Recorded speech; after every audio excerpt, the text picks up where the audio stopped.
Hi there, Zam here for NerdTube. These are my thoughts and spoilers of Free Body Problem, a series currently on Netflix starring Isa Gonzalez, Benedict Wong, John Bradley, Liam Cunningham, Jonathan Pryce, Rosalind Chow. Now, these are the more recognizable actors in the show. There's a lot more characters in this show, but these are the most recognizable ones. You've seen them in other shows, definitely. Now, this series is about several people, but one of the ones we're going to focus on is Yi Win Ji. This is a character played by two different actresses. Rosalind Chow plays her as an older person, and Xing Ti Seng plays her as a younger person. And we follow Yi Win Ji in the late 60s when she's been held against her will by the Chinese Communist Party to work on a project that initially she had no interest in, but eventually starts to get very much invested in. And this project has a satellite dish, and using that satellite dish, she accidentally contacts aliens. Now, the alien she does contact says that this alien she initially contacts is a pacifist, and we don't see this alien or hear this alien. We just read words coming on the screen from this alien, and this alien also tells Yi that if you contact us again, my people will find out and they'll come to your planet to conquer it. Now, because Yi being in communist China and everything's really shitty for her, she thinks, what the hell, let these aliens come, and she decides to contact them again. And then obviously we get the time jumps between the past and other periods in the past, which are after the 60s, like in the 80s, as well as the present day. There are a whole bunch of different scientists who are involved in this game, which they wear a virtual reality helmet, and if they do well in the game, they then get recruited by Yi, who's now older, played by Rosalind Chow, to help her basically welcome these aliens when they come to Earth. But they won't be coming for 400 years, unfortunately, and that's a bit of an anticlimax when I found that out. But one of the things these aliens are doing is talking to Jonathan Pryce, who happens to be Rosalind Chow's husband, and Jonathan Pryce is this American billionaire, and he's talking through like old-fashioned communication methods, and these aliens are very well advanced, as I said earlier, so they are able to communicate with us on Earth using various methods like virtual reality and obviously radio waves and stuff like that. And when Jonathan Pryce was telling them a story about Little Red Riding Hood, the aliens were confused about this story about Little Red Riding Hood. And then Jonathan Pryce told them, well, the story is not real. I mean, it's fabricated. It was made by somebody's imagination. And so the alien then realizes that the story is a lie.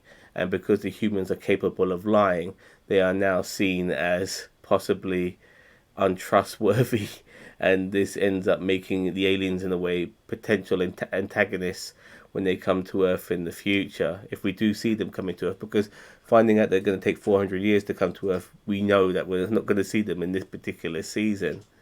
But then that obviously changes the game, so to speak, because now the aliens don't trust humans because we're capable of lying. That's all very interesting, and a lot of the revelations we get during the course of this show is also very interesting too. Payoffs, all of these things. But this show at times, unfortunately, does drag. It can be really interesting on one or two moments, and then it drags way too much on other moments. And something like this, with this particular subject matter, shouldn't do so. But I guess you got so many cast members, and you have to flesh them out and so on. It can drag because of that, I guess. But all of these characters we see in this show, and not all of them make it, by the way, but all of these characters we see in this show, they all have a part to play, which is pretty cool, when you have such a large cast of characters. Overall, I was interested enough to finish this season, and I did a review and all of that, so I guess it can't be that bad. But I'm not going to give it the highest of marks. I'm going to give it a 6 out of 10. A 6 out of 10 it gets from me, because the dragging of it didn't help. And even though there was revelations and payoffs for some of the most craziest shit you've seen at times regarding how does this make sense and all of that, and then eventually it does make sense, regardless of things coming to light, the dragging of the show hindered it. And it shouldn't, but there's 8 episodes. 8 bloody episodes. It shouldn't be hindering this show, but it did.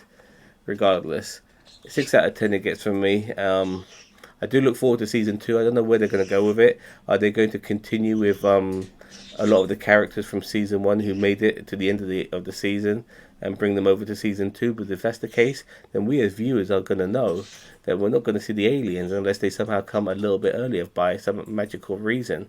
Who knows? Will we get some time jump? Go a few hundred years into the future? Maybe, hopefully, maybe in the 3rd season if we go that far. But now this show's put me and people who watch this particular show into a predicament, because there is a conclusion to this, but it might not happen for a season or 2. But can I be asked? I don't know, because I'm a little bit interested, but if it drags for season 2, then I won't be. At the same time, I'm hoping the show's learned from its mistakes if people do give them the feedback, especially the feedback I'm giving it, by saying it does drag and they need to quicken things up and, not flesh everything out unnecessarily, especially if you're going to kill off certain characters, I guess. So yeah, just make more episodes like episode 5. In this series, episode 5 without doubt is fucking brilliant. And if they can make more episodes like that, then I'm definitely on board. Anyway, let me know what you think of this particular show, this particular season. How did you find it? Do you agree with me or you disagree? Don't forget to like, share, subscribe to NerdTube, the greatest YouTube channel you never heard of. Sorry about my birds making noise. Take care now. Bye-bye.